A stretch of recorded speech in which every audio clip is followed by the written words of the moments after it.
السلام علیکم ورحمۃ اللہ وبرکاتہ۔ امید ہے آپ سب ایمان اور صحت کی بہترین حالتوں میں ہوں گے۔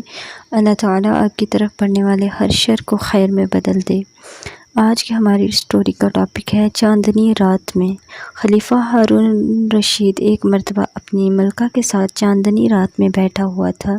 ملکہ کا حسن و جمال دیکھ کر بے ساختہ اس کی زبان سے نکل گیا، اگر تم اس چاند سے زیادہ خوبصورت نہیں تو تمہیں طلاق۔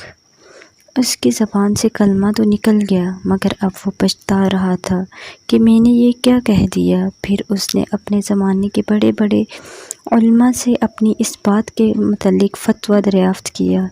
سب نے کہا طلاق ہو گئی، لیکن اس وقت کے مشہور عالم یحییٰ بن اقثم نے ان تمام کی مخالفت کی اور فتویٰ دیا کہ طلاق نہیں ہوئی۔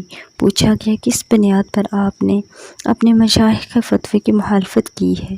یحییٰ بن اقثم نے کہا فتویٰ علم و دلیل کی بنیاد پر دیا جاتا ہے، اور اس سلسلے میں اس ہستی نے فتویٰ صادر کیا ہے جس کے علم سے ہمارے علم کی کوئی نسبت ہی نہیں۔ ارشاد ہے لَقَدْ خَلَقْنَا الْإِنسَانَ فِي أَحْسَنِ تَقْوِيمٍ، سورۃ 3 آیت نمبر 4۔ یقیناً ہم نے انسان کو بہترین صورت میں پیدا کیا ہے۔